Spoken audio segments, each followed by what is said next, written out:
નમસ્કાર મિત્રો, આપ સૌનું સ્વાગત છે.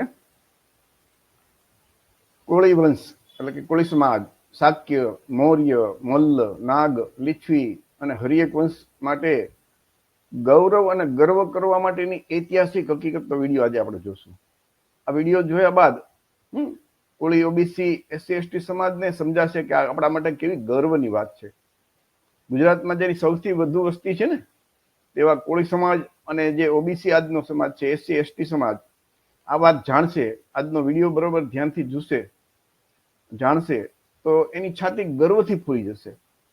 આવું ગૌરવ, આવું ગર્વ બીજે ક્યાંય તમને નહીં જોવા મળે. બીજા કોઈ સમાજને દુનિયામાં બીજા કોઈ નહીં લઈ શકે. એટલે દરેક મિત્રોને વિનંતી કે વિડીયો છે ને એ અંત સુધી જોવા વિનંતી કરું છું. વિશ્વગુરુ ગૌતમ બુદ્ધ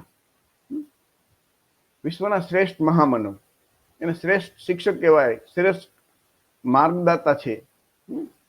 એના નામે કોળી, શાક્ય, મૌર્ય, લીછવી, હરિયક વંશ, નાગવંશ માટે આ ગર્વની વાત છે. અને આવું ગૌરવ વિશ્વમાં બીજા કોઈ ના લઈ શકે. તો ઓબીસી ની જે બધી જાતની જાતિ છે, એસસી ની છે, એસટી ની જાતિ છે, એ કેવી રીતે આવી? તો ગૌતમ બુદ્ધ, સમ્રાટ અશોકના સમયે જાતિ વ્યવસ્થા, વર્ણ વ્યવસ્થા નહોતી. થોડા વંશ હતા જેમાં સમાનતા હતી. કોઈ ઊંચ નીચના ભાવ નહોતા. કુંભાર, લુહાર, દરજી, મોચી, સુથાર, નાઈ, ચમાર, વણકર, તેલી, માળી, માલધારી, એ ધંધો છે, એ જાતિ નથી. આપણા જે મૂળ વંશ છે ને એ ખરેખર તો ગૌતમ બુદ્ધના સમયમાં જે હતા એ આપણે જોયા ને ઉપર કે કોળી, શાક્ય એ બધા, તો એ ગૌતમ બુદ્ધ અને સમ્રાટ અશોકના સમયમાં એ મૂળ વંશો હતા. એમાંથી જ આજના બધા એ જ વંશના લોકો જે કામ કરતા હતા, જે કામ, કોઈ દરજી કામ કર્યું, દરજી થઈ ગયા, મોચી કામ કર્યું, મોચી થઈ ગયા, સુથાર કામ કર્યું, એ સુથાર થઈ ગયા, કુંભારનું કામ કર્યું, કુંભાર થઈ ગયા. પણ એ મૂળભૂત એ વંશના જ બધા એ લોકો છે. અને આપણા મૂળભૂત એ વંશના જે લોકો, પૂર્વજો, બાપ દાદા જે કામ કરતા હતા એ એની જાતિ બની ગઈ. ખરેખર એ જાતિ નથી, એનો ધંધો છે. તો એનો સાર એક આપણે લઈ શકીએ ને કે આજના એસસી એસટી ઓબીસી આપણે બધા ભૂતકાળમાં એક જ હતા અને આપણે બધા એક છીએ. આપણે બધા ભાઈચારો હોવો જોઈએ. એક ખાસ નોંધ તમને કહી દઉં કે ગૌતમ બુદ્ધ અને સમ્રાટ અશોકના સમયે વર્ણ વ્યવસ્થા નહોતી. એટલે કે બ્રાહ્મણ, ક્ષત્રિય, વૈશ્ય, શૂદ્ર હતા જ નહીં. અને એમાંય બ્રાહ્મણો તો હતા જ નહીં. આ ઐતિહાસિક હકીકત છે, કાલ્પનિક વાર્તા નથી. તો આપણે જેના નામે ગૌરવ લેવું જોઈએ, એક શા માટે લેવું જોઈએ એ હું તમને હવે સમજાવું છું. કે ભારતના વડાપ્રધાન 15 ઓગસ્ટ 2024 એ લાલ કિલ્લા ઉપરથી બોલે છે કે હમ વિશ્વ में समृद्ध थे तब भी हमने दुनिया को युद्ध में नहीं जोका है. हम बुद्ध का देश है, યુદ્ધ હમારી રાહ નહીં હૈ. મતલબ એમણે ડંકાની ચોટ ઉપર 15મી ઓગસ્ટ 2024 આજ વર્ષે કીધું લાલ કિલ્લા ઉપરથી કે ભારત દેશ છે એ બુદ્ધનો દેશ છે. આપ સૌ જાણો છો કે વડાપ્રધાન તો કટ્ટર હિન્દુ છે. એ 33 કરોડ ને છોડીને ફક્ત બુદ્ધનું નામ શા માટે લે છે? એટલા માટે કે બુદ્ધના નામે એને માન ને સન્માન મળે છે, ગૌરવ મળે છે. તો હું કે તમે ગૌરવ લઈ શકીએ છીએ? આપણા જે ઓબીસી, એસસી, એસટી, કોળી સમાજ, એના બદલે ગૌરવ કોણ લે છે? વડાપ્રધાન નરેન્દ્રભાઈ મોદી. અને એક પ્રસંગ નથી, આવા તમને પુષ્કળ પ્રસંગ જોવા મળશે. ભારત યુદ્ધનો નહીં બુદ્ધનો દેશ છે, આ નરેન્દ્ર મોદીના શબ્દો છે. તમે જો આ પેપરનું આખું સીધું એની કોપી અહીંયા મૂકી છે. વિશ્વ સંસદ એટલે કે યુનાઇટેડ નેશન, તો દુનિયાના બધા દેશોના પ્રતિનિધિ ત્યાં હોય અને બધા દેશોના પ્રતિનિધિમાં, એટલે કે જેને આપણી ભારતની કેમ સંસદ છે એમ દુનિયાની સંસદ કહેવાય, એ દુનિયાના સંસદ વચ્ચે યુનાઇટેડ નેશનમાં વડાપ્રધાન મોદી એમ બોલે છે કે અમે બુદ્ધના દેશ છે, ભારત બુદ્ધનો દેશ છે, અમે વિશ્વને બુદ્ધ આપ્યા છે, યુદ્ધ નથી આપ્યું. તો ત્યાં પણ એ 33 કરોડમાંથી એક પણ કોઈનું નામ નથી લીધું. વિચારજો બરોબર. એટલા માટે કે બુદ્ધના કારણે એમને માન, સન્માન અને ગૌરવ મળે છે. આખા વિશ્વની અંદર ભારત દેશ છે ને એ બુદ્ધના નામે ઓળખાય છે. દેશને, ભારત દેશને જે માન સન્માન મળે છે બુદ્ધના કારણે મળે છે. હમણાં ઓગસ્ટ 2024 આ વખતે જ અમને યુક્રેન જતા પહેલા વડાપ્રધાન પોલેન્ડમાં ગયા હતા અને ત્યાં એ બોલ્યા હતા કે ભારત દેશ વિશ્વમાં ગૌતમ બુદ્ધના નામે ઓળખાય છે. વિશ્વમાં ભારતના લોકોને બુદ્ધના નામે માન સન્માન મળે છે. વિચાર કરજો, ભારત બુદ્ધ કી ધરતી, यहाँ युद्ध का युग नहीं है. આ વડાપ્રધાનના શબ્દો છે કે ભારત બુદ્ધ કી ધરતી है. તો મારે ને તમારે તો જેમની સાથે લોહીના સંબંધ છે, કોળી સમાજ, ઓબીસી, એસસી એસટી, શાક્ય, મૌર્ય વંશ, નાગ, લીછવી, આ બધા વંશના લોકોને જે આજના ઓબીસી એસસી એસટી છે, તો વડાપ્રધાન સિવાય પણ અન્ય જયારે કટ્ટર હિન્દુ વિદેશમાં જાય ને ત્યારે એ બુદ્ધનું નામ લે છે. એના હિન્દુ ધર્મનું નામ કોઈના 33 કરોડમાંથી નથી, પણ એ બુદ્ધનું એટલા માટે કે તો એમને માન અને સન્માન મળે. તો આવું ખરેખર તો આ તો આપણું ગૌરવ છે. કોળી શાક્ય માટે તો આ ગૌરવ છે ને, ગૌરવ છે. આનાથી વધારે આપણા માટે તો ગૌરવ શું હોઈ શકે? ભારતના સૌથી પૈસાદાર અમીર વ્યક્તિ મુકેશ અંબાણીના પત્ની નીતા અંબાણી વિદેશમાં જાય ત્યારે એ બોલે કે મેં બુદ્ધ કી ધરતી ભારત से आती हूँ. આ ન્યુયોર્કમાં એના બોલેલા શબ્દો છે. વિચાર કરજો, એ પણ કટ્ટર હિન્દુ છે, તો એ બુદ્ધ કી ધરતી એટલે ભારત બુદ્ધની ધરતી છે. અને એ બધા શા માટે બોલે છે કે ભાઈ એમને માન સન્માન ને ગૌરવ તો જ મળે.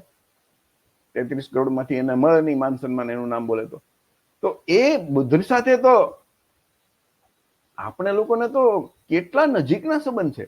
સિદ્ધાર્થ ગૌતમને જે જન્મ આપનાર છે એ કોળી વંશના માતા મહામાયા, એના પિતા શાક્ય વંશના શુદ્ધોધન. અને આપને યાદ દેવરાવી દઉં કે ગૌતમ બુદ્ધના સમયે માતૃ સંસ્કૃતિ ચાલતી હતી. પિતૃ સંસ્કૃતિ છેલ્લા 1000 વર્ષથી જ આવી. એ પહેલા માતૃ સંસ્કૃતિ ચાલતી હતી. તો મિત્રો, કોળી વંશની માતા મહામાયાની કુખે દુનિયાને અંધકારમાંથી પ્રકાશમાં લઈ જનાર મહામાનવ બુદ્ધનો જન્મ, એ બુદ્ધનો જન્મ થયો હોય તો એ આપણા માટે તો ગૌરવની વાત છે ને. આ લુંબિની વન નું એક ચિત્ર છે કે જ્યાં ઝાડ નીચે સિદ્ધાર્થ ગૌતમનો જન્મ થાય છે. કોળી રાજા અંજનની પુત્રી, એ વખતે વંશ કહેવાતા, જાતિ નહોતી, બધા વંશો હતા, તો એમનો જન્મ થયો એ છે. અને એ કાલ્પનિક વાર્તા નથી, એના પુરાતત્વ વિભાગના શિલ્પ મળે છે. આ એના સિદ્ધાર્થ ગૌતમના જન્મનો એનો શિલ્પનો આધાર પુરાવો તમારી સામે છે. બુદ્ધની માતા મહામાયા એ એનો અઠવાડિયા પછી તો એનું મૃત્યુ થાય છે અને ત્યાર પછી એનું પાલન પોષણ કરીને એમના જ માસી માતા પ્રજાપતિ ગૌતમી, એ પણ કોળી વંશના રાજા અંજનના દીકરી, કોળી રાજા અંજનના દીકરી. અને એ માતા પ્રજાપતિએ કેટલું બધું બલિદાન આપ્યું છે. આ એમનું શિલ્પ છે.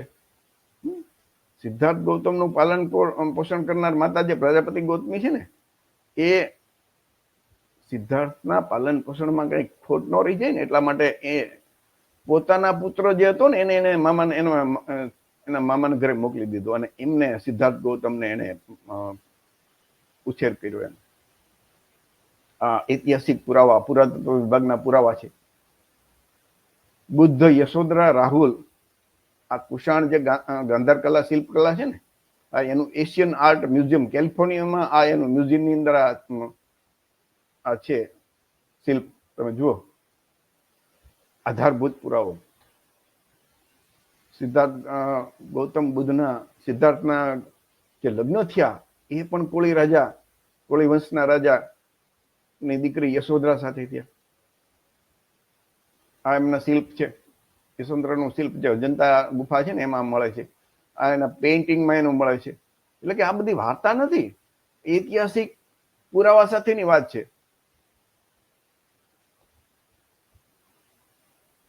ગૌતમ બુદ્ધ એ જ્યારે સિદ્ધાર્થ ગૌતમ બુદ્ધ બન્યા વૈશાખી પૂનમના દિવસે, અને એમણે જયારે પહેલું પ્રવચન આપ્યું ને એ સારનાથમાં, એનું શિલ્પ છે, આજની તારીખે તમે સારનાથમાં જાઓ તો તમને એ 2500 વર્ષ પહેલાના એ પુરાવા તમને મળશે. તો એ પ્રથમ જેને ઉપદેશ આપ્યો ને, જેને ધમ્મચક્ર પ્રવર્તન કહેવાય, તો એ ઉપદેશ આપનાર એક કોળી વંશના માતાના દીકરા સિદ્ધાર્થ ગૌતમ બુદ્ધ. ઉપદેશ સાંભળનારા 5 શિષ્યો હતા. એટલે કે જે સંઘની શરૂઆત થઈ એ પહેલા 5 શિષ્યો કોણ હતા? તો અત્યાર સુધી તમે વાતો સાંભળી હશે કે એ બ્રાહ્મણ હતા. એ ખરેખર બ્રાહ્મણ નહોતા.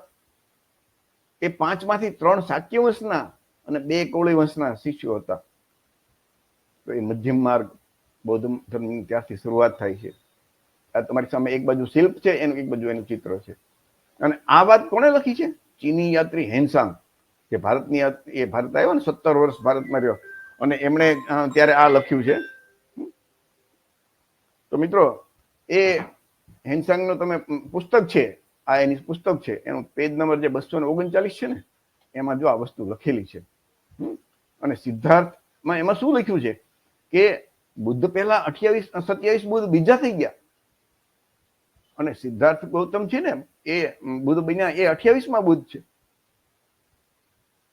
તો એમણે પુસ્તકમાં લખ્યું છે કે જે શુદ્ધોધન છે ને, એમને એમના આ લોકોને શાક્ય વંશના 3 અને 2 કોળી વંશના જે એમ કે ભાઈ મારો દીકરો છે એ જ્ઞાન સંપાદન કરવા માટે ગયો છે, એટલે કે નવા ધર્મની શોધની પણ વધારે જ્ઞાન મેળવવા માટે. એટલે તમે અહીં એમ કે મેદાનો પહાડોમાં જંગલમાં ફરે છે, તો તમે જાઓ અને એનું ધ્યાન રાખો. તો એ 5 હતા ને, એ એમનો આ જો તમારી સામે આધાર પુરાવો છે. અને આ જ વાત ભાવનગરના 3 દિવંગત જે કોળી સમાજના આગેવાનો થઈ ગયા, બચ્ચુભાઈ પિતાંબરભાઈ કાંબર, દિવંગત મુળજીભાઈ જસવંતભાઈ ગોહિલ અને દિવંગત નારણભાઈ હરિભાઈ બારીયા, આજથી 65 વર્ષ પહેલા એમણે એક પુસ્તક લખ્યું, ભારતની પ્રાચીન પ્રજા કોળી કોમનો ઐતિહાસિક પરિચય. આ વાત આ બધી એમણે એમ એવો સમય 65 વર્ષ પહેલા લખીને ગયા છે. અને એ પુસ્તકના આખું પુસ્તક આપણી પાસે મોજૂદ છે, પણ એમાં એક વંશ, એક તમે એનું જે વાક્ય છે ને, એક પેરેગ્રાફ, એ હું તમારી સામે રજૂ કરું છું કે 65 વર્ષ પહેલા એ કોળી વંશના લોકો શું વિચારતા હતા. એ સમયે એમને લખ્યું કે ભાઈ આવી કોઈ જાતિની વ્યવસ્થા નહોતી, વર્ણ વ્યવસ્થા નહોતી, આપણે બધા એક છીએ. અને બુદ્ધના સમયમાં જાતિ વ્યવસ્થા નહોતી, વર્ણ વ્યવસ્થા નહોતી, આવી બધી એમને વાત લખી છે. તો એમના જે શબ્દો છે ને, આ જે બધા વડવાઓના એ પુસ્તકમાં, કે આપ જે કોળી વંશના છો તે વંશની મર્યાદા રાખવી હોય અને તેને કલંકનો ડાઘ ન લાગવા દેવો હોય તો ભગવાન બુદ્ધના ઉપદેશ અનુસાર જીવન જીવો. આપ સૌ જાણો છો તેમ આપણા જીવનનું કોઈ ઠેકાણું નથી. ખબર નથી કે મોતના મુખમાં આજે જશું કે કાલે.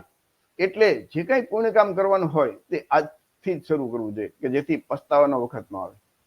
વિચાર કરજો, કેટલો મહાન સંદેશ છે કે ભાઈ તમે જે વંશમાં જન્મ્યા છો ને એની મર્યાદા રાખવી ઉપર, એના ઉપર કલંકનો ડાઘ ન લાગવા દેવો હોય ને, તો ભગવાન બુદ્ધે જે માર્ગ બતાવ્યો છે એના અનુસાર જીવન જીવો.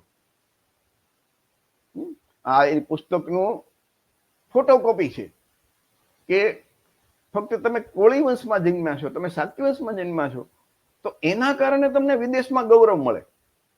એ અને આ જે કોળી શાક્ય આ બધી છે ને, એ નાગવંશમાંથી જન્મેલા બધા વંશો છે. હર્યક, મૌર્ય, લીછવી, મલ્લ, આ બધા મૂળભૂત રીતે બધા એક છે. તો આમાં એ પુસ્તકમાં લખ્યું છે કે ભાઈ તમને વિદેશમાં બર્માથી એમના જે આવ્યા હતા, બર્મા બુદ્ધ કાઉન્સિલના અધ્યક્ષ, એમણે કોળી સમાજની લોકોને 6/5/55 રોજ અજમેરમાં એમણે એક બુદ્ધની મૂર્તિ ભેટ આપી હતી.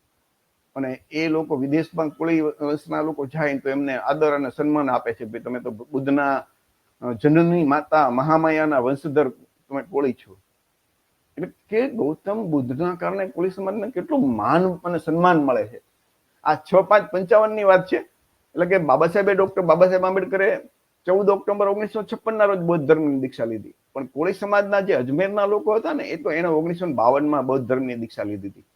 તમે ત્યાં સર્ચ કરજો ને તો એક રાહુલ સુમન છાવરા કરીને છે, બૌદ્ધાચાર્ય થઈ ગયા. અને આજે પણ એક એમનું ત્યાં બૌદ્ધ વિહાર અજમેરમાં તમને જોવા મળશે. બીજું ગૌતમ બુદ્ધની વિશેષતા શું? તો કે વિશ્વના 5 શ્રેષ્ઠ મહામાનવ હતા ને, એમાં ગૌતમ બુદ્ધ છે. આ કોલંબિયા વિશ્વવિદ્યાલયના સર્વેમાં તો વિશ્વના 5 શ્રેષ્ઠ મહામાનવ પહેલો નંબર ગૌતમ બુદ્ધનો છે. વિચાર તો કરો. એ ઈશ્વર તરીકે નથી જોવાતા એને, એ મહામાનવ તરીકે. તમારી જેમ એક કોળી માતાની કુખે એ જન્મ એનો થયો હતો. તો એ આપણા માટે ગૌરવની વાત છે. અયોધ્યામાં ગયા વર્ષે, મીન્સ કે આજ વર્ષે વડાપ્રધાને અયોધ્યા મંદિરમાં ભગવાન રામની મૂર્તિનું અનાવરણ કર્યું. તમે જોયું ને, એ મંદિર ખુલ્લું કર્યું. એ મૂર્તિમાં બરોબર ધ્યાનથી સાંભળજો, હિન્દુ ધર્મ મુજબ વિષ્ણુના 10 અવતારોની જે વાતો આવે છે એ વાત મુજબ પહેલો અવતાર છે મત્સ્ય, પછી કુર્મ, વરાહ, નરસિંહ, વામન, પછી પરશુરામ, રામ, કૃષ્ણ, બુદ્ધ અને કલ્કી. તો એ રામ તો છે બુદ્ધ પહેલા કૃષ્ણ, એની પહેલા રામ. તો એ રામની મૂર્તિ મૂકી, એમાં બુદ્ધની મૂર્તિ સાથે છે. એટલે કે આ 10 જે બ્રાહ્મણ હિન્દુ ધર્મમાં જે અવતારોની કથા છે ને, એમાં બુદ્ધની મૂર્તિ પણ અંદર છે. અને ત્યાર પછી હવે જે અવતાર થશે ભવિષ્યમાં, એ કોણ? તો કે કલ્કી અવતાર થશે. હમણાં કલ્કી પિક્ચર આવી ગયું. તો અત્યાર સુધી અત્યારે લેટેસ્ટ અવતારની જે માનો કે જે છે એ લેટેસ્ટ અવતાર કોનો ચાલે છે? તો કે ગૌતમ બુદ્ધ અવતાર અત્યારે ચાલે છે. એના પહેલા કૃષ્ણ થઈ ગયા છે, રામ થઈ ગયા છે. અને એ તો માનો કે તમે એક યુગની વાત કરીએ તો કેટલા લાખો વર્ષ પહેલાની વાતો બધી વાર્તા એમાં લખી છે. તો આ જે 10 અવતારોની કથા છે ને, એમાં એક તો કલ્કી અવતાર તો હજી થશે, પણ જે થઈ ગયા છે 9 અવતાર, એમાં ગૌતમ બુદ્ધ એટલે કે બુદ્ધના જ પુરાતત્વ વિભાગના 1 નહીં 1 લાખ પુરાવા મળે છે. જ્યારે બાકીના અવતારોના ફક્ત કથા અને વાર્તા, પુરાણી કથા મળે છે, એનો કોઈ પુરાવો નથી મળતો. તો આપણા માટે તો કેટલી ગૌરવની વાત કહેવાય. આજે મને કે કોઈ પુસ્તક હોય તો લેટેસ્ટ એની જે એડિશન હોય, આવૃત્તિ હોય, આપણે એને માન્ય ગણીએ ને. તો અવતારોમાં તો લેટેસ્ટ અવતાર જે હિન્દુ ધર્મ, માનો કે આપણે કોઈ ધર્મ બીજા ધર્મની વાત જ નથી કરતા. ઘણા લોકોને એમ કે બુદ્ધની વાત કરીએ તો એમ કે તમે બીજા ધર્મની વાત કરો. અરે હિન્દુ ધર્મના શાસ્ત્રોમાં તો બુદ્ધને વિષ્ણુનો અવતાર દેખાડ્યો છે, 9મા અવતાર. બીજા ધર્મની ક્યાં વાત જ છે આમાં? અને એ 9મા અવતાર તરીકે ગૌતમ બુદ્ધ છે. અને એના પછી કોઈ અવતાર થયો નથી. રામકૃષ્ણ, પરશુરામ, એના કોઈ પુરાવા મળ્યા નથી અગાઉના વર્ષ. અને એ અવતારોની બધા લાખો વર્ષ પહેલાની વાત છે. અને આપણે બધા અત્યારે ભણ્યા ગણ્યા છીએ, વિજ્ઞાન જાણીએ છીએ, સાયન્સ જાણીએ છીએ, ભૂગોળ જાણીએ છીએ, ઇતિહાસ જાણીએ છીએ. આપણને ખબર છે કે 11-12 હજાર વર્ષ પહેલા તો આખી દુનિયામાં પથ્થર યુગ હતો. લોકોને કપડાં પહેરવાની ભાગ નહોતી. જે કઈ તો એમાં લાખો વર્ષ પહેલાની કે કઈ વાત જ આવે. તો ગૌતમ બુદ્ધ છે તે 2563 વર્ષ પહેલા એનો જન્મ થયો, ક્યાં થયો, એના પુરાવા ઐતિહાસિક 1 નહીં 1 લાખ પુરાવા મળે છે ગૌતમ બુદ્ધના. અને આખું વિશ્વ જાણે છે. તો પુરાતત્વ વિભાગમાં આટલા અવતારોમાં ફક્ત એક બુદ્ધનો જ પુરાવો મળે છે. બીજા કોઈનો પુરાતત્વ વિભાગનો પુરાવો નથી. જેને એમ કહીને કે આધારભૂત ડોક્યુમેન્ટ કહેવાય, ડોક્યુમેન્ટરી એવિડન્સ, પુરાવો, આધારભૂત પુરાવો બીજા કોઈનો નથી મળતો, ફક્ત બુદ્ધનો મળે છે. તો એ એટલા માટે આપ સૌની જાણકારી માટે. ત્યાર પછી આ રામગ્રામ છે.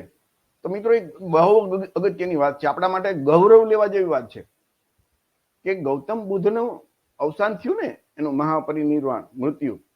તો પછી એમને જે એનું અગ્નિ આપે ને પછી જે એના અસ્થિ ફૂલ વધે ને, એ અસ્થિના 8 ભાગ પાડવામાં આવ્યા હતા.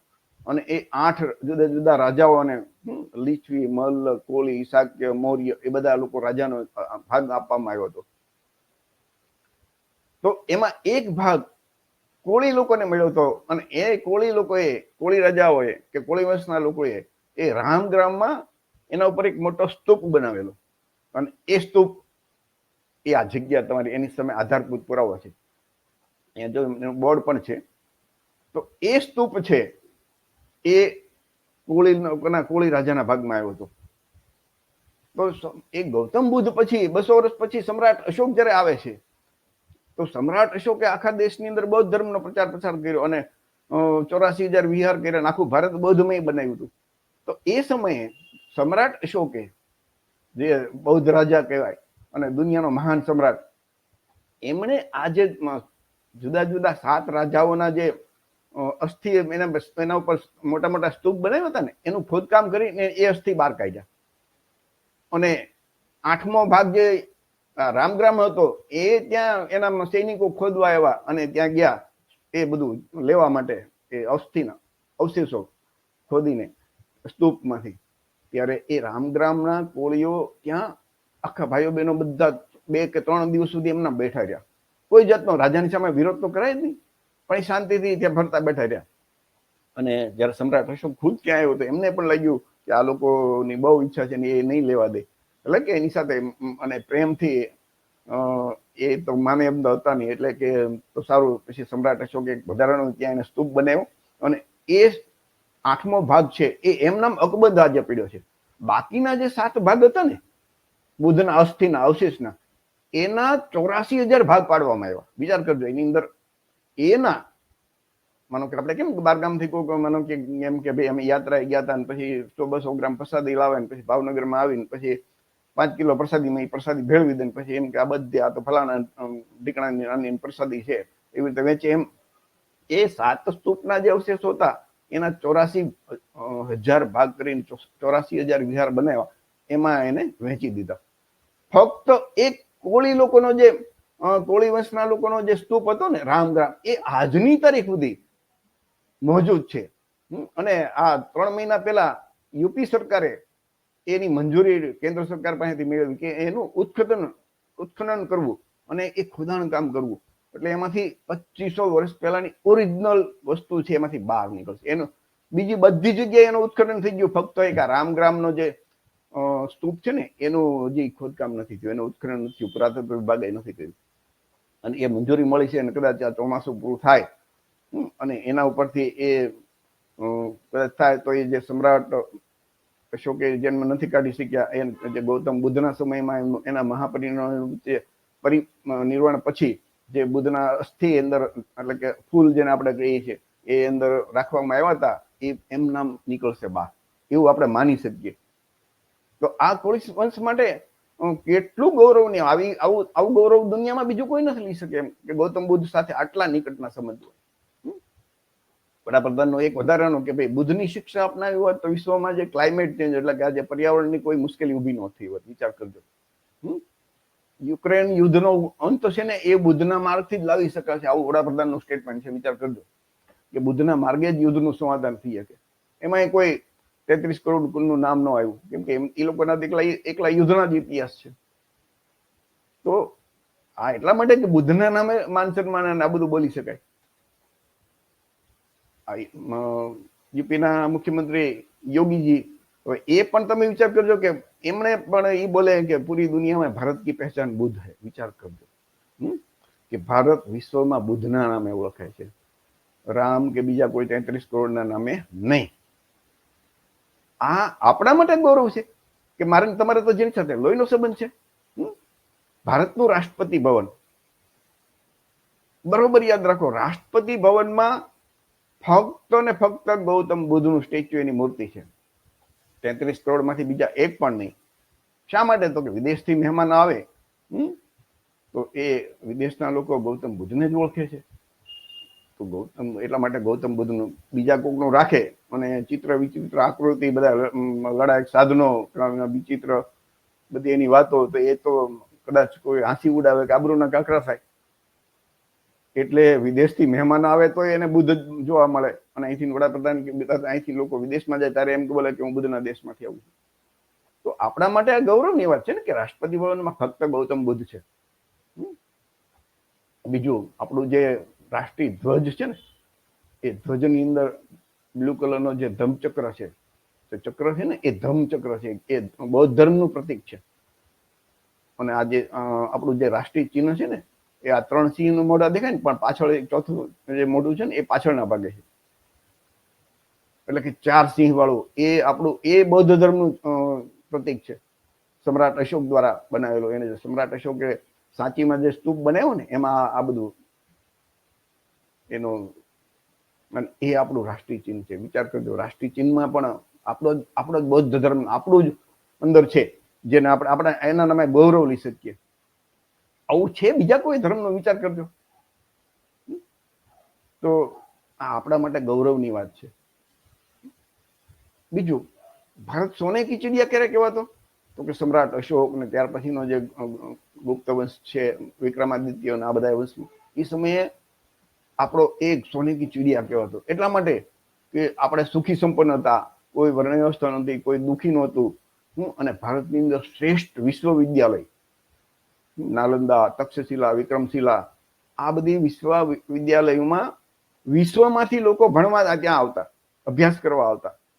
અને એટલું બધું આપણા દેશનું કેટલું કલ્ચર અથવા તો જ્ઞાન વિજ્ઞાનમાં આપણે લોકો આગળ હશું. આપણી બાજુમાં જે વલભીપુર ગુજરાતમાં આવ્યું છે ને, એ વલભીપુરમાં બૌદ્ધ વિશ્વવિદ્યાલયના પુરાવા મળ્યા છે. ઐતિહાસિક વાત છે અને ઐતિહાસિક પુરાવા મળ્યા છે, કોઈ કાલ્પનિક વાર્તા નથી. તો એ વિચાર કરજો કે વિશ્વમાંથી લોકો અહીંયા અભ્યાસ કરવા આવતા. અત્યારે વર્તમાન સમયમાં ભારતમાં આપણું આટલા વિકાસ પછી પણ જે ટોપ 200 યુનિવર્સિટી લેવામાં આવે ને, એમાં એક પણ 200 યુનિવર્સિટીની જે ઉપરનું લિસ્ટ બનાવવામાં આવે ને દુનિયાની, તો એમાં ભારતનું એક પણ યુનિવર્સિટીનું નામ નથી આવતું. અને ગૌતમ બુદ્ધે જે માર્ગ બતાવ્યો, જે સંદેશો આપ્યો ને, એ એટલો મહાન છે. એટલા માટે આપણા માટે ગૌરવ કે આખી દુનિયા એમને સ્વીકારે છે. એમનો જે કલામ સૂત્રમાં જે એનો સંદેશ છે ને, કે હે લોકો, હું જે કાંઈ કહું છું તે પરંગત છે એમ જાણીને ખરું માનશો નહીં. તમારી પૂર્વ પરંપરાને અનુસરીને છે તેમ જાણી ખરું માનશો નહીં. આવું હશે એમ ધારી ખરું માનશો નહીં. સુંદર લાગે છે માટે ખરું માનશો નહીં. હું પ્રસિદ્ધ સાધુ છું, પૂજ્ય છું એવું જાણી ખરું માનશો નહીં. તમારી શ્રદ્ધાને પોષનારું છે એમ જાણી ખરું માનશો નહીં. પણ તમારી વિવેક બુદ્ધિથી મારો ઉપદેશ ખરો લાગે અને માનવ સમાજ માટે કલ્યાણકારી લાગે તો તમે એને સ્વીકારજો. એટલે કે બૌદ્ધ ધર્મની અંદર કોઈ પુસ્તક કે સાહિત્યનું કોઈ મહત્વ જ નથી રહેતું. ગૌતમ બુદ્ધે તો એમ કીધું કે હું કહું ને એ પણ નહીં માનતા. તમે તર્કની કસોટી ઉપર ચડાવો અને માનવ જાતિ માટે કલ્યાણકારી લાગે તો એને માનો. તમે એ રસ્તે, ગૌતમ બુદ્ધ માર્ગદાતા છે, એમને કીધું કે મેં રસ્તો તમને બતાવ્યો છે, તમે એના ઉપર ચાલો.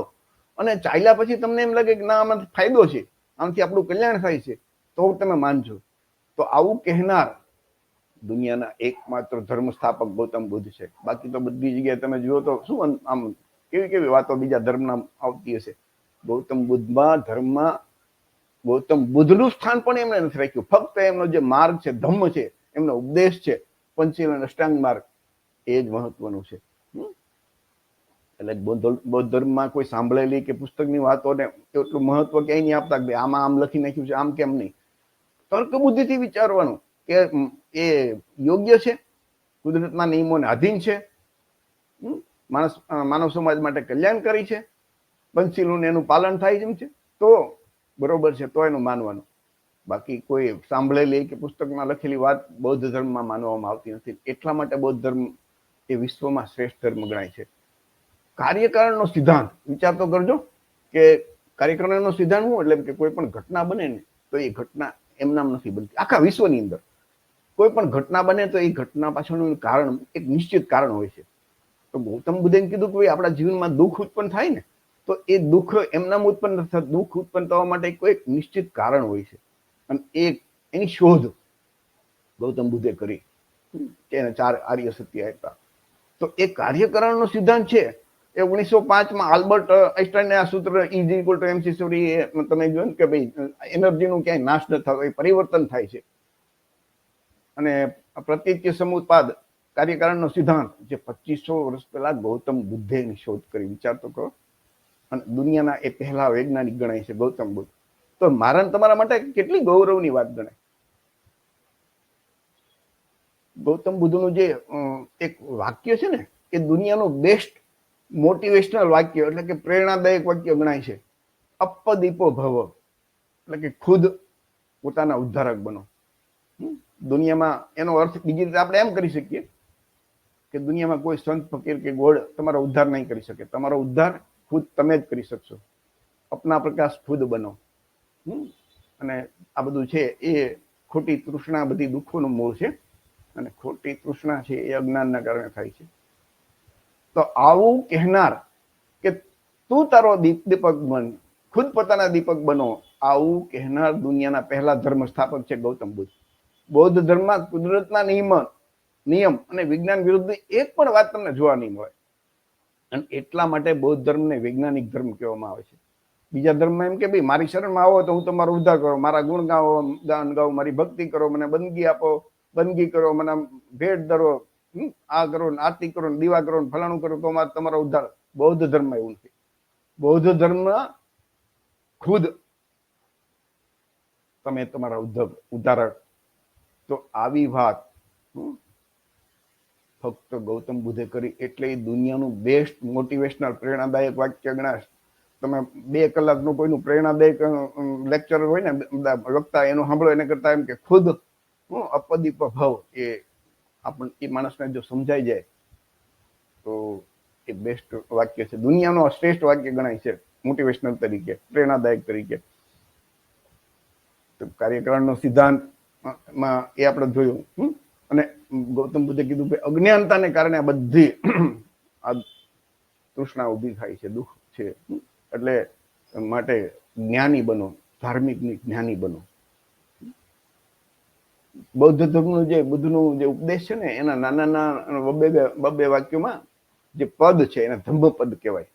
હવે ધમ્મપદ પુસ્તક વિશે, આ પુસ્તકની તમારી સામે કોપી છે. એ પુસ્તક વિશે તમને એક વાત કરી દઉં કે દુનિયાની દરેક ભાષા લેંગ્વેજમાં જો જેનું ભાષાંતર થયું હોય, ટ્રાન્સલેશન થયું હોય તો એવું એક માત્ર દુનિયાનું પુસ્તક છે ધમ્મપદ.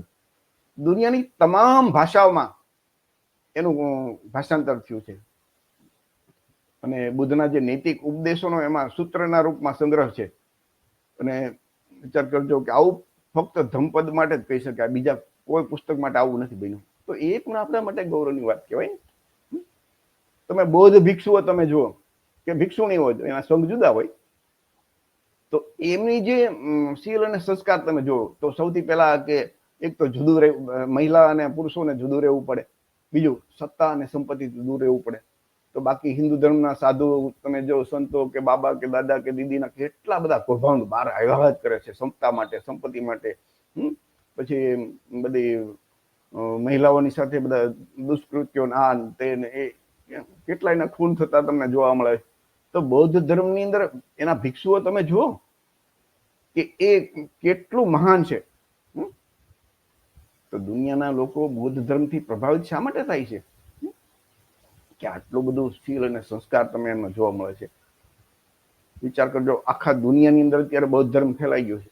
અને જેનો જન્મ ભારતમાં થયો અને જેનો ગૌતમ બુદ્ધ સાથે મારે તમારે તો એ લોહીના સંબંધ છે. તો દુનિયાના જે શ્રેષ્ઠ વૈજ્ઞાનિકો કે વિદ્વાનો જે હોય મોટાભાગે નાસ્તિકો છે. એને કોઈને કેમ કે જે માણસ પાસે ખૂબ જ્ઞાન થઈ જાય પછી એને કોઈ ધર્મની જરૂર નથી પડતી. પણ માનો કે એ વૈજ્ઞાનિકો છે કે એવા નાસ્તિકો થઈ ગયા, એમને પણ જયારે કોઈ રાજા એમ કે બંદૂક નિર્ણય તમારે એક ધર્મ તો સ્વીકારવો જ પડે. તો આ બધા વૈજ્ઞાનિકના સ્ટેટમેન્ટ છે કે ભાઈ તમારે કોઈ એક ધર્મ તો તમારે સ્વીકારવો જ પડશે. તો એમ કહેશે અમે બૌદ્ધ ધર્મ સ્વીકારશું. એટલા માટે કે બૌદ્ધ ધર્મમાં અમે સ્વતંત્ર છીએ.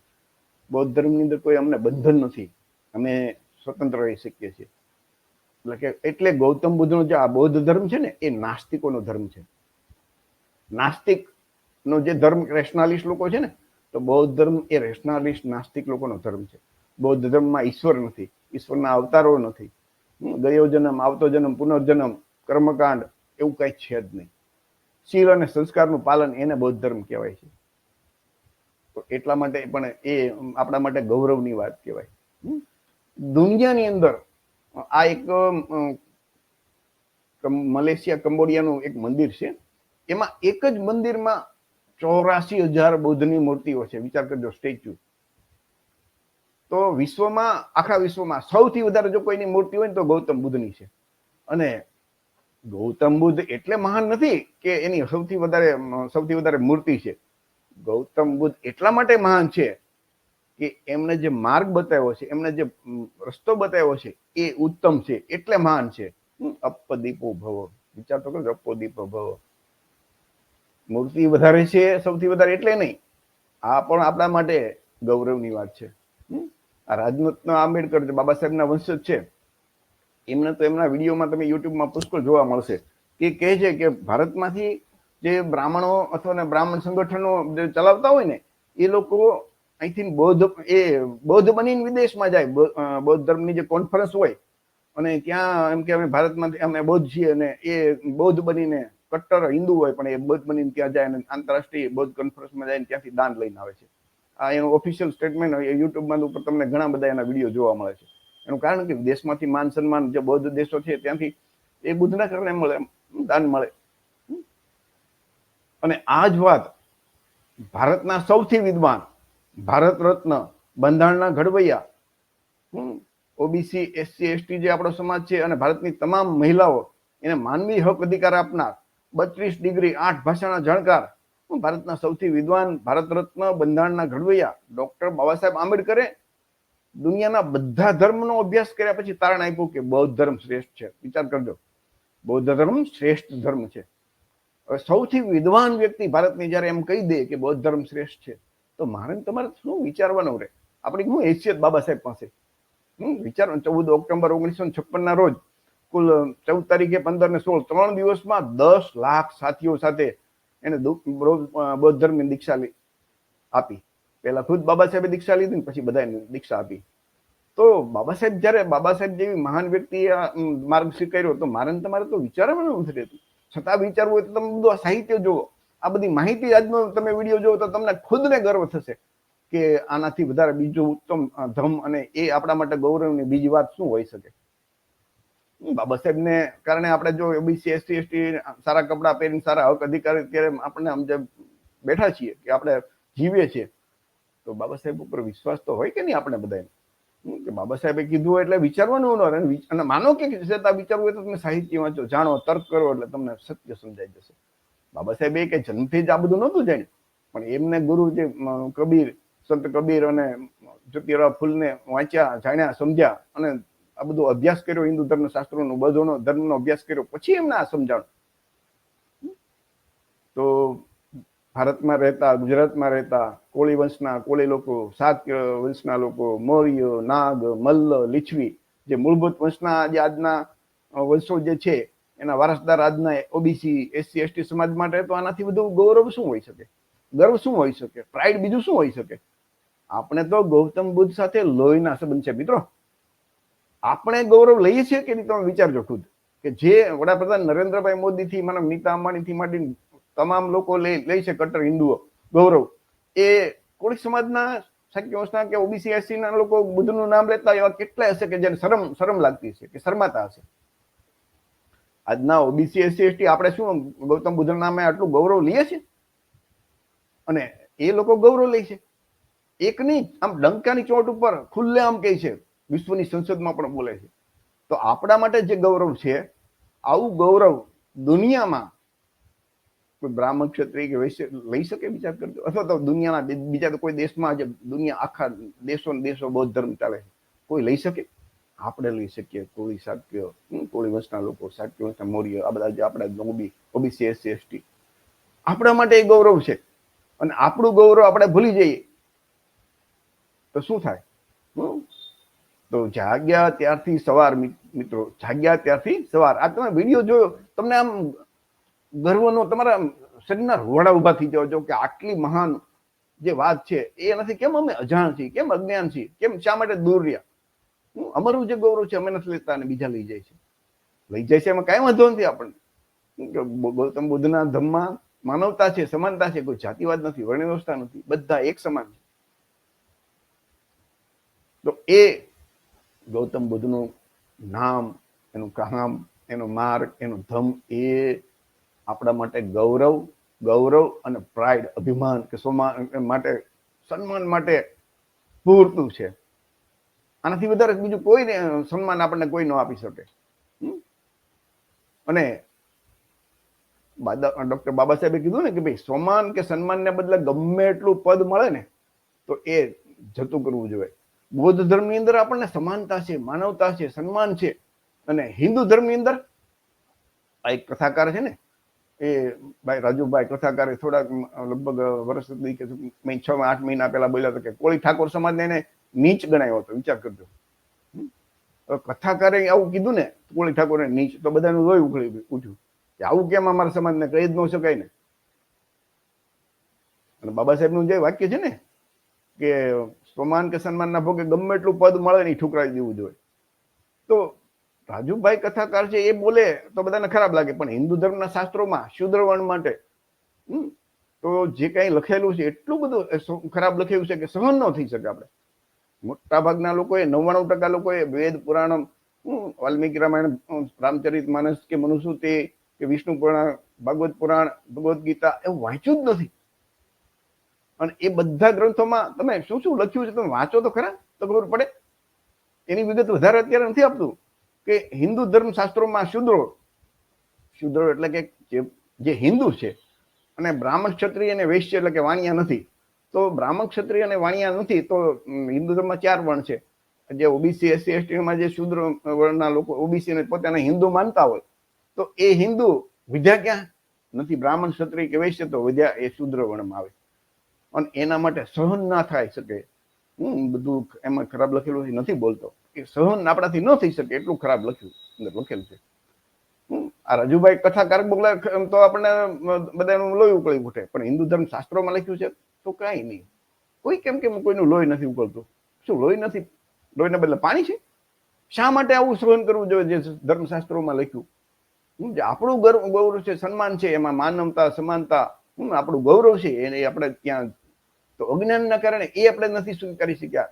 તો આનું કારણ વ્યક્તિ આ જાણ્યા પછી કોઈને એમ નહીં થાય કે અમે આનું જાણ્યા પછી તો સૌને સોમાન ને સન્માન ને ગૌરવ વાલું લાગશે. હિન્દુ ધર્મના શાસ્ત્રોમાં ખાલી એક પેજમાં હું તમને બતાવું કે મનુસ્મૃતિમાં કે ભગવાને શુદ્ર માટે એક જ કર્મનો આદેશ આપ્યો છે કે ઉપલા 3 વર્ણની ઈચ્છા વિના સેવા કરવી. વિચાર તો કરો, આપણો જન્મ છે બ્રાહ્મણ, ક્ષત્રિય, વૈશ્યની સેવા કરવાની, એમ ઈશ્વરના નામે બ્રાહ્મણ પંડિતો મનુસ્મૃતિમાં લખી નાખ્યું. આપણે સ્વીકારી શકીએ?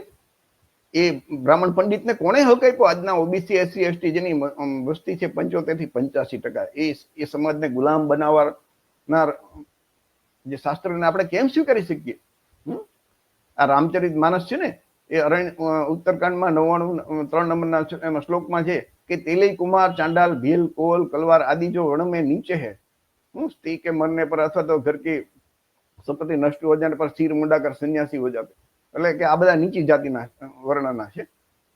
પછી વ્યાસમૂર્તિમાં લખ્યું છે કે બઢઈ, નાય, આહિર, ચમાર, કુંભાર, બંજારા, કિરાત, કાયસ્થ, માળી, કુર્મી, બાંસફોડ, સ્થાવર, ચાંડાલ, બારી, સ્વપંચ અને કોરી એટલે કે કોળી, ઉત્તર પ્રદેશમાં કોરી લખે, તથા બરાબરી કરવાવાળા બધા અંત્યજ એટલે કે શુદ્ર વર્ણના છે આ વ્યાસ સ્મૃતિમાં. આવું તો તમે જે હિન્દુ ધર્મના શાસ્ત્રોમાં તમે વાંચવા બેઠો ને તો ડોક્ટર બાબા સાહેબે આના ઉપર પુષ્કળ લખ્યું છે અને ભારત સરકારે એ પ્રકાશિત કર્યું છે. એનું જે ગુજરાતીમાં 6 નંબરનું વોલ્યુમ છે હિન્દુ ધર્મનું તત્વજ્ઞાન, એમાં બાબા સાહેબે સ્પષ્ટ લખ્યું છે. હિન્દુ ધર્મનું મોટું જબર પુસ્તક છે, પણ તત્વ એક વાક્યમાં લખ્યું છે કે હિન્દુ ધર્મનું તત્વજ્ઞાન એ છે કે બ્રાહ્મણો માટે શ્રેષ્ઠ છે, સ્વર્ગ સમાન છે, અને શૂદ્રો માટે નર્ક સમાન છે. આ બાબા સાહેબના શબ્દો છે. અને એ ગૌતમ બુદ્ધે કીધું ને કે તમે જેવું વિચારો ને એવા બની જશો. તો આપણે માનવતા, સમાનતા, દરેક જીવ પ્રત્યે પ્રેમ, કરુણા, શીલ, સંસ્કારનું પાલન, આવા બૌદ્ધ ધર્મને છોડી અને એનું ગૌરવ લેવાના બદલે જે ધર્મની અંદર આપણને હલકા વર્ણના, નીચ, નાલાયક, અધમ જાતિના, અધિકાર વંચિત શૂદ્ર ક્યાં છે, કહ્યા છે, એમાં શા માટે એમાં રહેવું જોઈએ? માન સન્માન નથી, સ્વમાન નથી. એનું કારણ કે આપણે ભણી ગણીને કલેક્ટર થઈએ, ડીએસપી થઈ, પીએસઆઈ થઈ, પીએ થઈ, ઇવન રાષ્ટ્રપતિ થઈ ને આપણે, તો આપણે શુદ્ર વર્ણમાં જ લઈએ. રાષ્ટ્રપતિની સાથે પણ ભેદભાવ કરવામાં આવે.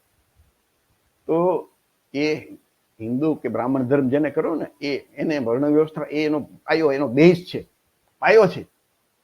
તો આપણો તો મૂળ ધર્મ બૌદ્ધ ધર્મ છે.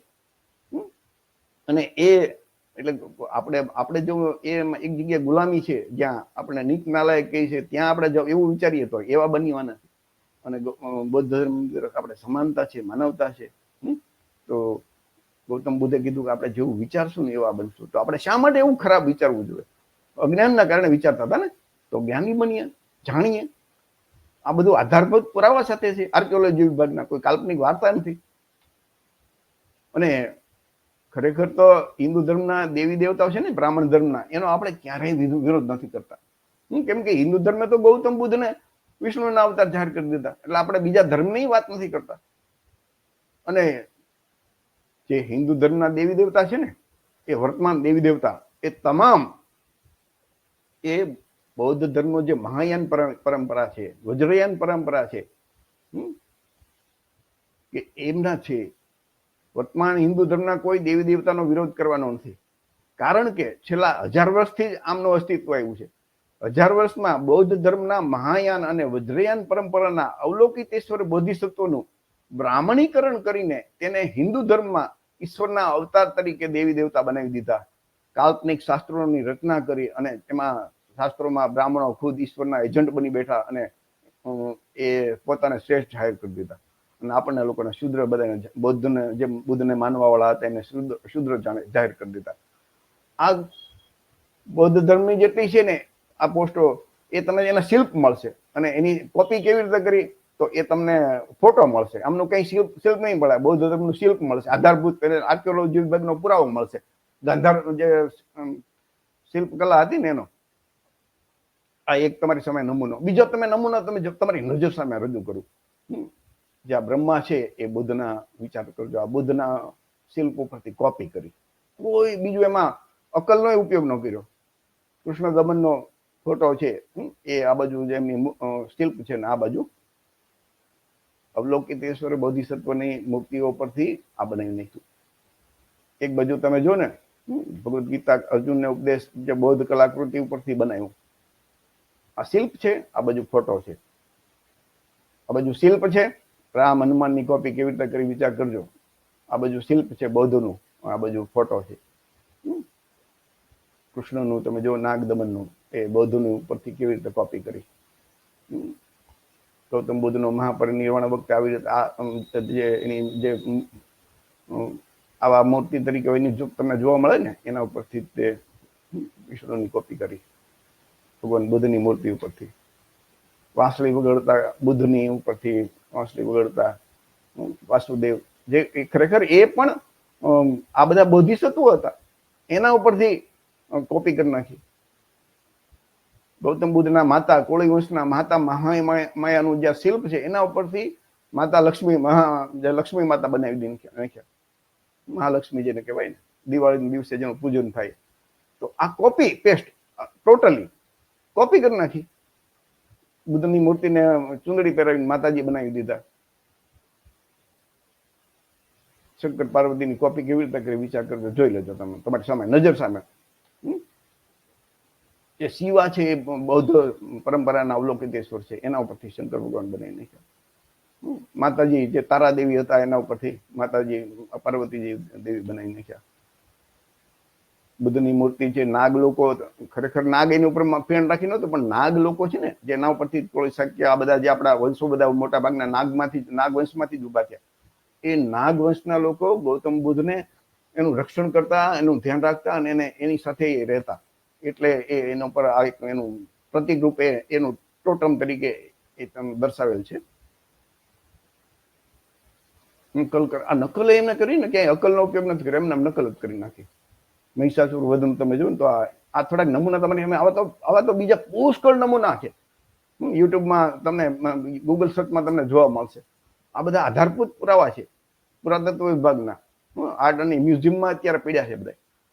સંપૂર્ણ જે બૌદ્ધોની જાતક કથા હતી ને, દશરથ જાતક કથા, એના ઉપરથી રામાયણ બનાવી. દશરથ જાતક કથા છે એની અંદર રામ ને સીતા અને લક્ષ્મણ આ બધા પાત્રો આવે, દશરથ ને બધું છે. પણ એમાં કોઈ કાલ્પનિક વાતો નથી. રામ રાવણનું યુદ્ધ ને એ બધું કઈ નથી. તો એના ઉપરથી તે મહાભારત અને રામાયણ એ બૌદ્ધોની જે જાતક કથાઓ છે ને, જાતક કથા એટલે કે ઉપદેશ કથાઓ, ઉપદેશ માટે આપણે કેમ પંચતંત્રની કથા હોય, બાળકોને સમજાવવા માટે કથાઓ ઊભી કરીએ, એ વાસ્તવિકતા બની ગયેલું ન હોય તો એ જાતક કથા ઉપરથી આ રામાયણ અને મહાભારત, અને એ પ્રોફેસર વિલાસ ખરાત એને આધારભૂત એના પુરાવા સાથે યુટ્યુબમાં તમને એના વિડીયો જોવા મળશે. તો મિત્રો, આ હતી નાની એવી વાત આપણી કે કેવી રીતે બૌદ્ધ ધર્મનું બ્રાહ્મણીકરણ કરવામાં આવ્યું. એ હિન્દુ ધર્મના દેવી દેવતા છે, એ બીજા કોઈ નથી, બૌદ્ધ ધર્મના જ છે, મહાયાન પરંપરાના, વજ્રયાન પરંપરાના છે. બોધિસત્વ અવલોકિતેશ્વર બોધિસત્વો છે. એમનો પણ આપણે ક્યાંય વિરોધ નથી કરવાનો. જે એમના નામે અને જે બ્રાહ્મણો એ બ્રાહ્મણવાદ શરૂ કરી અને બ્રાહ્મણોને પોતાને શ્રેષ્ઠ અને પોતે જ શ્રેષ્ઠ અને બાકીના બધાએ ને શૂદ્રો ટૂંકમાં જાહેર કર્યા, અથવા તો નીચે એનાથી નીચે જાહેર કર્યા, અધિકાર વંચિત જાહેર કર્યા. તો એ ખરેખર ત્યાં આપણે શા માટે રહેવું જોઈએ? તો કોળી, શાક્ય, મૌર્ય, નાગ વંશ અને લીછવી વંશના જે આજના SC ST OBC છે, એના માટે તો બુદ્ધ કેટલું બધું ગૌરવ, પ્રાઇડ, અભિમાન છે, વિચાર કરજો. કોળી વંશ માટે તો લોહીના સંબંધ છે, આપણે કહી શકીએ. તો મિત્રો, જાગ્યા ત્યારથી સવાર, તથાગત ગૌતમ બુદ્ધ, જેને વિશ્વગુરુ કહેવાય છે, એનાથી આપણે ગૌરવ લઈએ. એનો જે ધર્મ છે, એનો જે માર્ગ બતાવ્યો છે, માનવતા, માનવ ધર્મ જેને કહી શકાય, એનાથી ગૌરવ લઈએ. આનાથી વધારે બીજું આપણા માટે શું ઉત્તમ હોઈ શકે? બીજું શું ગર્વ હોઈ શકે? બીજું શું પ્રાઇડ હોઈ શકે? તો દરેક મિત્રોને વિનંતી કે તમારા આજુબાજુમાં દરેક કોળી સમાજના, OBC, SC ST સમાજના આ વિડીયો દેખાડજો કે આપણા માટે આનાથી વધારે ગૌરવ બીજું કોઈ હોઈ શકે ખરું? વિચાર તો કરો, કેટલું ગૌરવ છે ને આપણે એ લઈ નથી શકતા. લઈ કોણ? બીજા લોકો લે છે, ગૌરવ લે છે. તો એનું કારણ શું? તો આપણે અજ્ઞાન, આપણને ખ્યાલ નથી. તો ફરીથી જાગ્યા ત્યારથી સવાર એમ સમજી અને આપણે મૂળ આપણા જે ધર્મની વાત છે એ આપણે જાણીએ, બીજાને સમજાવીએ. આ વિડીયોને એટલો બધો શેર કરજો કે દરેક OBC, ST અને કોળી સમાજના મિત્રોને ખાસ વિનંતી કે દરેક ભાઈઓ, બહેનો અને યુવાનો જે વિદ્યાર્થીઓ અભ્યાસ કરતા હોય એમને પણ વિનંતી કે તમે આ વિડીયો ખાસ જોજો. અને જે આપણી ચેનલ છે ને ઝલકારી ટીવી, એને સબસ્ક્રાઇબ કરજો. એના ઉપર અત્યારે 500 થી વધારે વિડીયો આવવા પડ્યા છે કે જે આપણો SC ST OBC કોળી સમાજનો સર્વાંગી વિકાસ થાય એવી વિચારધારા ધરાવતો વિડીયો અને બધી એવી વાતો, એ 500 થી વધારે વિડીયો એ ઝલકારી ટીવી ચેનલ, જે યુટ્યુબ ચેનલ છે, એના ઉપર પડ્યા છે. અને એ તમે જોજો મિત્રો. આખું જે કાર્યક્રમનો હેતુ છે એ આપણી સાચી જાણકારી મળે, કોઈની લાગણી દુભાવવા માટે નથી. આપણી જે આપણું ગૌરવ છે એ આપણે નહીં લીધો અને આપણે નહીં લઈ શકીએ તો બીજું કોણ લેશે? તો ફરીથી જે પણ મિત્રોને આમાં જોડાવા, આ ધર્મ કાર્યમાં સાથ અને સહકાર આપશે, એ સૌનો આજે આભાર, ભવિષ્યમાં પણ હું આભાર માનું છું. અને આપણે સૌ આ વાત ને ઘર ઘર સુધી પહોંચાડીએ. કોળી સમાજના દરેક ઘરે આ વાત પહોંચે કે આનાથી વધારે બીજું ગૌરવ આપણા માટે હોઈ નહીં શકે. કાર્યક્રમ આપણે અહીંયા પૂરો કરીએ છીએ. જય ભીમ, નમો બુદ્ધાય, જય સંવિધાન.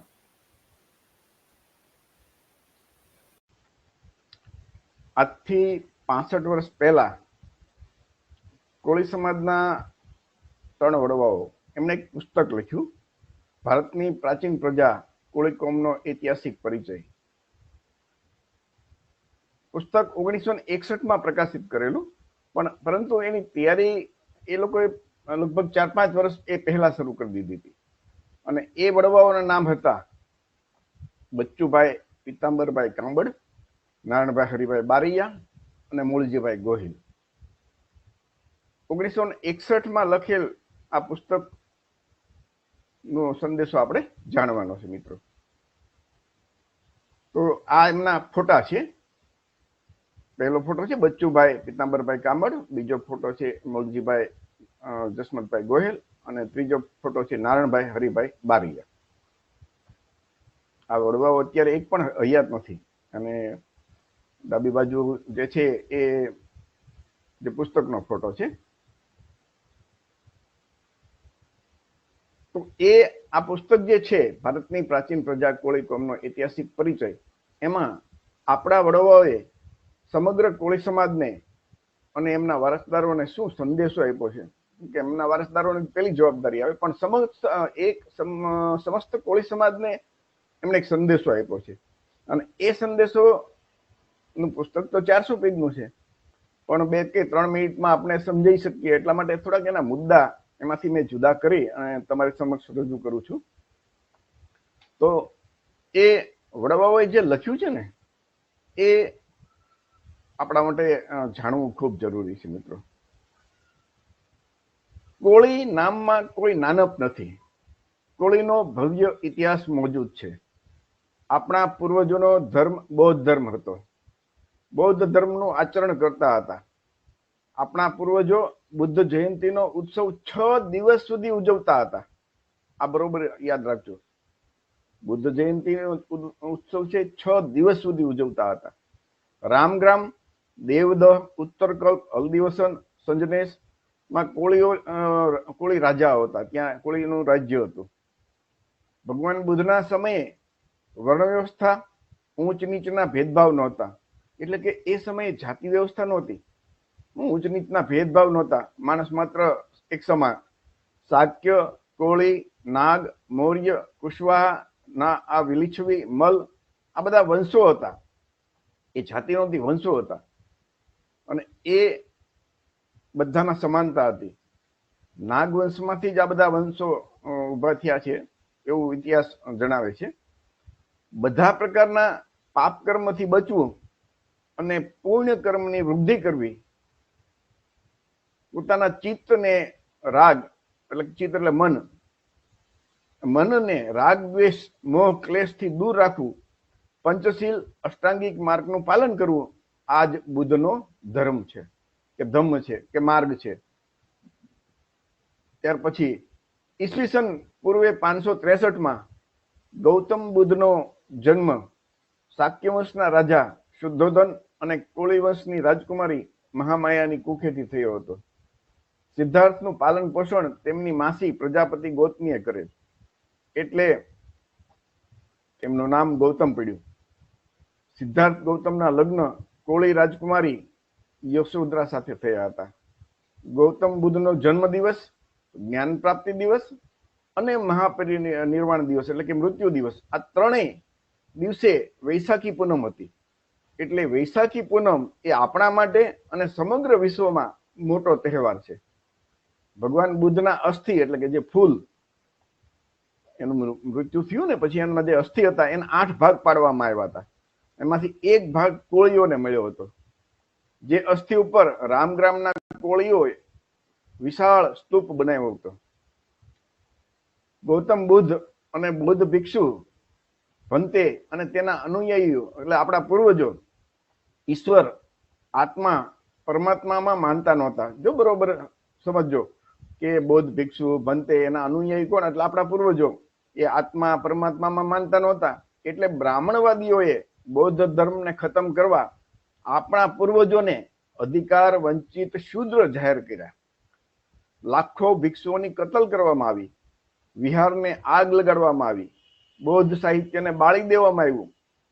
મૌર્ય વંશના બુદ્ધિસ્ટ સમ્રાટ અશોક અને તેના વંશજ મૌર્યો, મલ્લ, લીછવી, કોળી આ બધા બૌદ્ધ ધર્મ પાળતા હતા, એટલે તેમને હલકા વર્ણના શૂદ્ર જાહેર કરવામાં આવ્યા.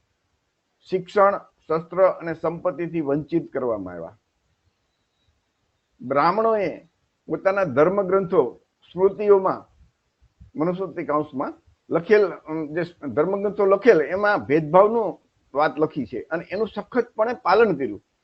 એટલે આપણા પૂર્વજોને અધિકાર વંચિત શૂદ્ર હલકા વર્ણના બનાવ્યા. કોઈ મુસ્લિમ, કોઈ દલિત, કોઈ અછૂત બની ગયા. ઉપરના 3 વર્ણની સેવા કરવી એ જ આપણા પૂર્વજોનો ધર્મ હતો. આપણી કોળી જાતિનો સાચો ઇતિહાસ અંધકારમાં અટવાયેલો છે. એટલે નવયુવાનો અને વિદ્વાનો સંપૂર્ણ સાબિતી સાથે સાચી હકીકત બહાર લાવશે તો કોળી સમાજ અને દેશ તેમનો યુગો યુગો સુધી આભારી રહેશે. એ આપણા વડવાઓ તો ત્યાં લખીને ગયા છે બધું, પણ એમના આધાર પુરાવા સાથે એમ કે ભવિષ્યમાં કોઈ લખીને આપશે, બધું સંશોધન કરશે તો કોળી સમાજ અને દેશ તેમનો યુગો યુગો સુધી આભારી રહેશે. તો મિત્રો, એ જે વડવાનો સંદેશ છે એનો પૂરો કરવા માટે આપણે એક પુસ્તક બનાવ્યું છે, કોળી સમાજનો ઇતિહાસ, ભગવાન બુદ્ધ અને તેનો ધર્મ, માનવ ધર્મ.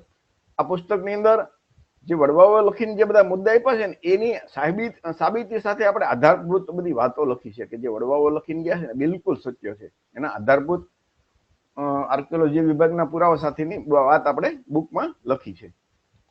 ત્યાર પછી આપણે જોઈએ તો વડવાઓનો જે સંદેશ છે કે રામાયણ અને મહાભારત જેવા કાવ્યો ના કોઈ પુરાતત્વ વિભાગના પુરાવા મળતા નથી. એટલે તે પ્રાણ વિનાના શરીર કૌંસમાં શબ જેવા નકામા છે. હવે માનો કે શરીર હોય એમાં એ પ્રાણ વિયોગ્ય હોય તો એ શબનું છે એની કોઈ કિંમત નથી હોતી. એમ રામાયણ અને મહાભારત એક મહાકાવ્ય છે. એ કોઈ ઐતિહાસિક ગ્રંથ નથી અને એના કોઈ પુરાતત્વ વિભાગના પુરાવા નથી મળતા, એટલે એ કાલ્પનિક છે. બ્રાહ્મણોના હિન્દુ ધર્મમાં આપણા સમાજને શૂદ્ર વર્ણના કહે છે. તે આપણા માટે શરમજનક કહેવાય. શા માટે શૂદ્ર તરીકે જીવન જીવવું જોઈએ? જો આ બહુ સરસ છે કે ભાઈ બ્રાહ્મણોના જે ધર્મ છે એમાં તો આપણને શૂદ્ર કીધા છે, તો આપણને શૂદ્ર પોતાની જાતને કહેતા શરમ નથી આવતી? શા માટે શૂદ્ર તરીકે જીવવું જોઈએ?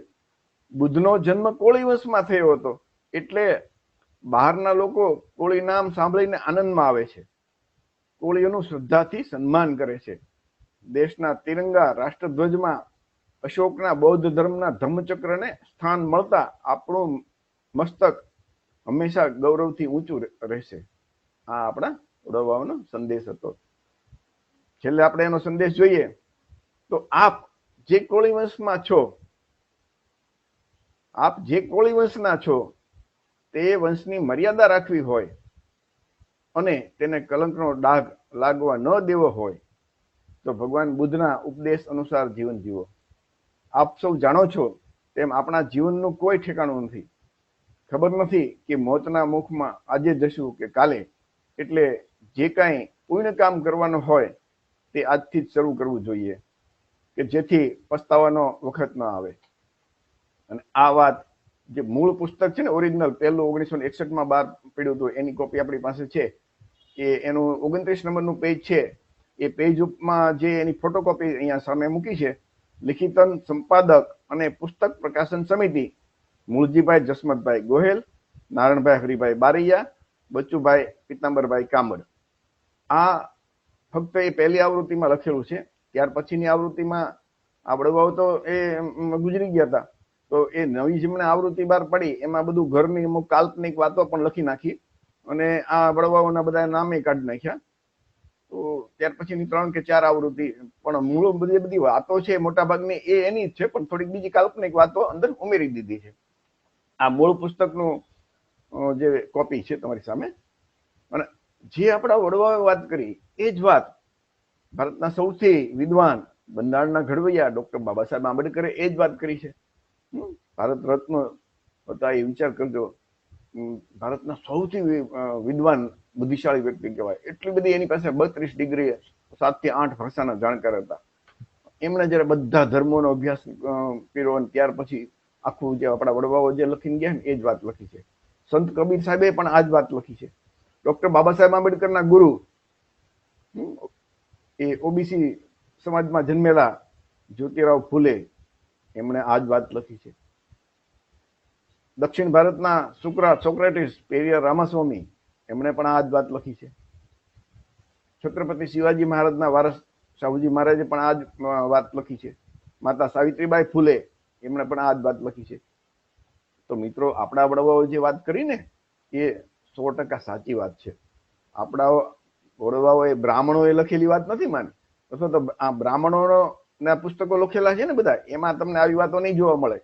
પણ આપણે શા માટે બ્રાહ્મણોના બાપ દાદાએ લખેલી વાત માનવી જોઈએ? આપણે આપણા પૂર્વજોએ લખેલી વાત જ માનીએ ને. તો મિત્રો, આ હતો આપણા વડવાઓનો સંદેશ.